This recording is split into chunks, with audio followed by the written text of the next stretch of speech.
Itago niyo na lang ako sa pangalang Nardo. 30 anyos na at embalsamador dito sa isang maliit na punerarya sa Bulacan. Hindi ito trabahong pangkaraniwan. Marami ang nagsasabing malas, kadiri o nakakatakot. Pero para sa akin, trabaho lang ito. Wala akong ibang pinagkakakitaan at dito ko natutustusan ng pamilya ko. Sanay na ako sa amoy ng formalin, sa paghawak ng matitigas at malalamig na katawan. At sa katahimikan ng gabi, habang ginagawa ko ang huling serbisyo ko para sa mga yumaong hindi ko man kakilala. Pero may isang bangkay, isang gabing hindi ko kailanman malilimutan. Simula noon, hindi na ako tumitingin sa mga patay sa parehong paraan. Gabi ng Huwebes yon. Alas 9 na nang dumating ang ambulansya. Isang lalaki raw ang natagpo ang patay sa gilid ng ilog. Naaagnas na ang katawan. Pero kailangan pa ring maimbalsamo dahil gusto ng pamilya na makita pa siya sa huling lamay. Nardo, ikaw nang bahala rito ha, sabi ni Aling Marites, may-ari ng punerarya. Medyo kakaiba yung bangkay na yan. Ayoko nang magtagal dito. Nagtaka ako. Kakaiba? Paano? Hindi ko alam, basta parang may mali. Ingat ka. Tinawanan ko lang siya. Nakakatakot ka naman, Aling Marites. Baka may aligaga lang sa katawan. Ngumiti siya ng pilit, pero kita kong hindi siya mapalagay. Pag alis niya, naiwan ako mag-isa kasama ang bangkay. Binuksan ko ang zipper ng body bag. Agad kong naamoy ang masangsang na amoy ng pagkabulok. Hindi ito bagong patay. Mga 3 araw na siguro siyang patay. Pero mas malala ang itsura niya kaysa sa inaasahan ko. Ang balat niya ay halos kulay abo na.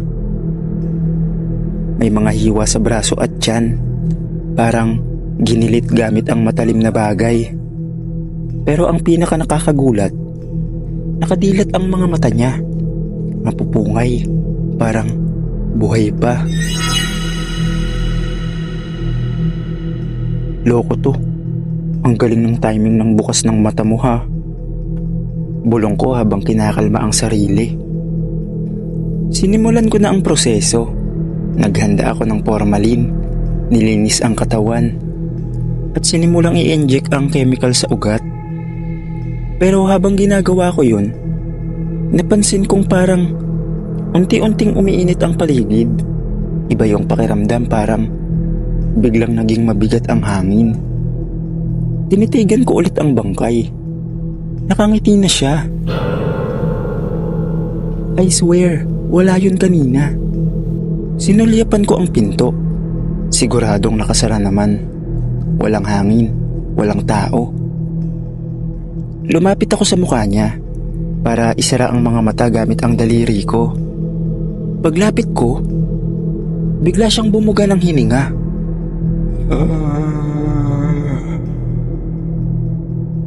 Napaurong ako sa gulat.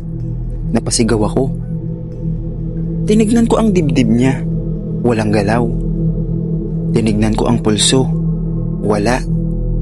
Pero kanina, bumuga siya ng hangin. Hindi ako pwedeng magkamali. Tumigil ako. Naglakad ako papunta sa labas ng silid para kumuha ng tubig at pakalmahin ng sarili. Pagbalik ko, nanlamig ang buong katawan ko. Nakaupo na ang bangkay. Oo, nakaupo siya sa mesa kung saan ko siya iniimbalsa mo. Nakatingin siya sa akin. Puta. Tinignan ko ang mukha niya. Hindi na siya mukhang patay. Maputla pa rin, oo, pero may refleksyon sa mukha niya. Parang galit, parang humihingi ng tulong o hustisya. Bigla siya nagsalita. Paus, parang hangin lang ang tinig. Hindi ako nalunod. Pinatay lang nila ako. Halos matumba ako. Gusto kong tumakbo pero parang may humahawak sa paa ko.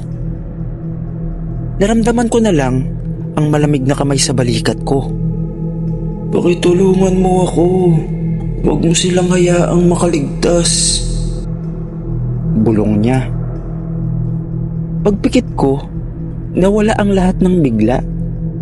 Pagdilat ko, nakahiga na ulit ang bangkay. Parang walang nangyari. Pero bukas pa rin ang mga mata, nakatingin sa akin. Hindi ko alam kung guni-guni lang ba yun o totoo. Pero matapos kong iimbalsa mo siya, may kinuha akong folder sa loob ng kanyang damit. Isa itong diary na basa pa ng tubig. Binasa ko. Doon ko nalaman ang totoo. Ang lalaking yun, si Ernesto, ay isang dating barangay tanod na tumuklas ng drug den sa gilid ng ilog. Sinumbong niya ito sa pulis. Pero imbis na protektahan siya, tinakot siya ng mga taong may koneksyon sa droga. Hanggang sa isang gabi, dinampot siya, tinorture at itinapon sa ilog. Wala akong ebidensya maliban sa diary, kaya nilaksan ko ang loob ko. Ipinasa ko ito sa media, anonymously. Ilang araw lang, headline sa TV. Brutal na pagpatay sa isang barangay tanod, isiniwalat ng lihim na dokumento. At yun na nga, naaresto ang 2 pulis at isang barangay official. Nakita ko sa balita, pinilit nilang itanggi pero natalo sila ng katotohanan. Nang iburol si Ernesto sa mismong puneraryang pinagtatrabahuhan ko, umarap ako sa kanyang kabaong. Nakita ko ang katawan niyang payapa, nakangiti. At sa huling gabi ng lamay niya, bago isara ang kabaong, tumingin ako sa kanya at bumulong. Naitama na. Magpahinga ka na. Tumango ang ulo niya. Hindi ko alam kung imahinasyon ko lang. Mula noon, hindi na siya nagpakita sa akin. Pero sa bawat bangkay na tinatrabaho ko ngayon, sinusuri ko na bawat bangkay. Baka kasi may kwento rin sila, may huling habilin at baka ako lang ang natitirang makakarinig.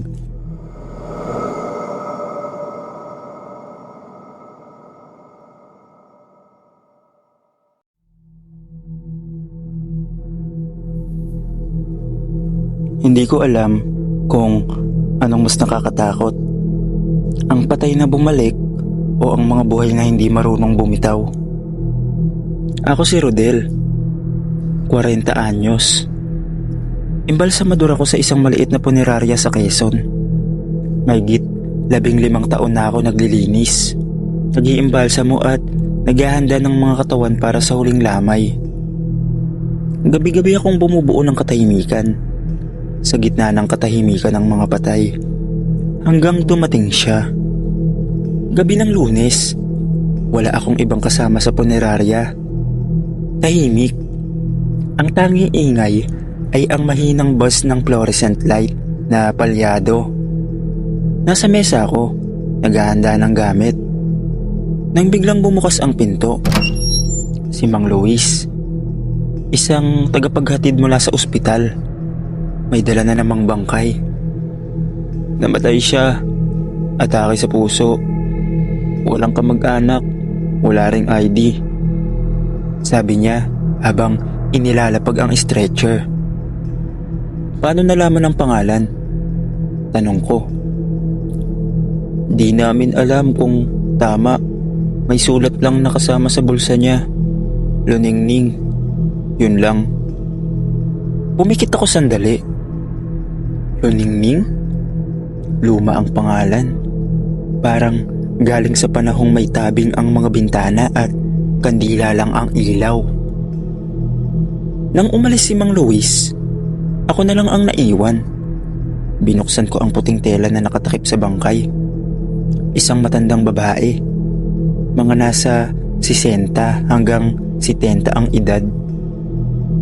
Maputla ang balat, pero may maayos na itsura. Para siyang disente. Maayos ang pagkasuklay ng buhok, may suot pang perlas sa tenga. Pero may isang bagay na hindi ko malilimutan. Amoy kandila siya. Hindi formalin, hindi bulok na kandila. Bagong sindi, mainit. Nilibot ko ang silid. May naiwan lang na kandila sa altar. Wala. Lahat ng kandila, patay. Wala ring insenso. Bumalik ako sa mesa. Nakatitig ako sa mukha ni Luningning. Nakapikit, pero parang may ngiti sa labi. Pamilyar. Hindi ko mawari kung saan ko siya nakita. Sinimulan ko ang proseso. Habang nililinis ko ang katawan niya, may napansin akong kakaiba sa palad niya. May mga letra, parang sunog o branding. Hindi tato, para bang inilapat sa mainit na bakal.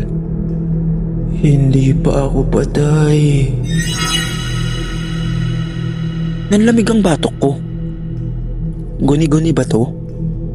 Kinuskus ko gamit ang basang bulak na wala ang letra. Baka ink lang. Pero nanatili ang kaba ko. Pagkatapos ng unang injection ng formalin, biglang nag-brown out. Sabay patay ng electric fan. Sabay lang, sabay lahat. Wala nang tunog kundi ang tibok ng puso ko. Naghintay ako ng ilang segundo. Tahimik. Tapos may narinig akong mahina. Rodel. Tinignan ko ang bangkay. Nakahiga pa rin. Pero bukas na ang mga mata niya. Itim at walang halong puti. Hindi ako makagalaw. Tapos ang malamig na hangin biglang humaplos sa katawan ko. Tapos nagsalita ulit ang boses. Mas malinaw na. Hindi ako patay. Buhay pa ako. Tumingin ako sa kanyang dibdib. Wala pa ring galaw. Pero may luha sa gilid ng kanyang mata. Luha? Patay na ang umiiyak? Napaluhod ako. Hindi ko alam kung anong ginagawa ko. Inabot ko ang sulat na galing sa kanyang bulsa. Binasa ko kahit nangangatog ang kamay ko. Sa embalsamador na makakatanggap nito, ako si Luningning. Isa akong espiritista. Sa loob ng 20 taon, ginapos ako ng mga kaluluwang hindi matahimik. Sa huling ritual, sinaniban ako ng mga naligaw. Hindi ako dapat iimbalsamo. Kailangan sunugin ng katawan ko bago maghating gabi ng 3 araw. Kung hindi, mananatili ako dito at isasama ko ang sino mang magpigil. Tumingin ako sa orasan. 11:54 PM. 6 na minuto na lang bago maghating gabi. Bigla akong napatingin sa bangkay. Nakaupo na siya. Nakahawak siya sa gilid ng mesa. Nangangatog ang mga daliri. Rodel, tulong. Aninig ng boses na halos pabulong. Bumalik ang ilaw. Tumayo ako. Dinampot ang lumang trapo. Binuhusan ng alkohol. Wala akong krematorium pero sa takot ko, sinindihan ko yun.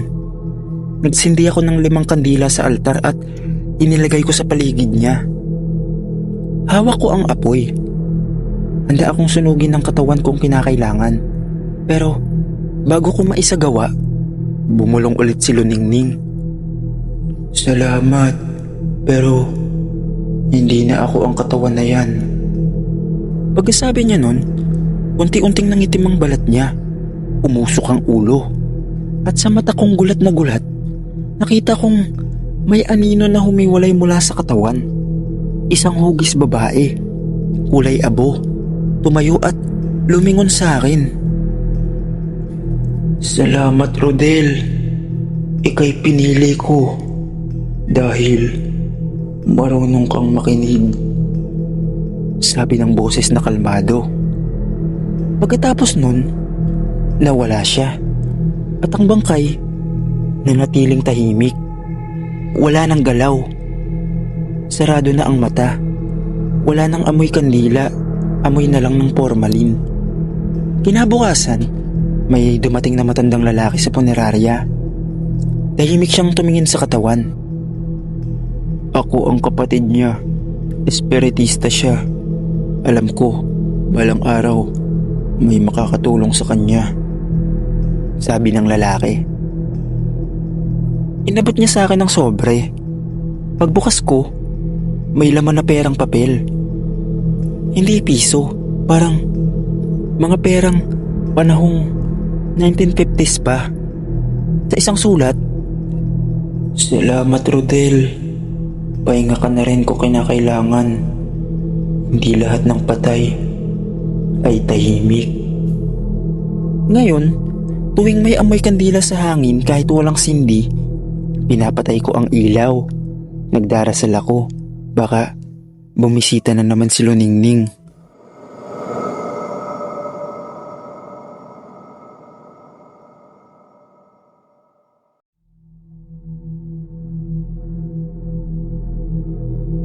Tawagin niyo na lang akong Joel.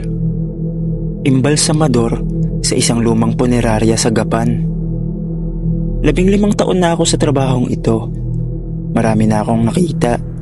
Binaril, binugbog, nalunod, minsan pa nga ginawang adobo ng aswang.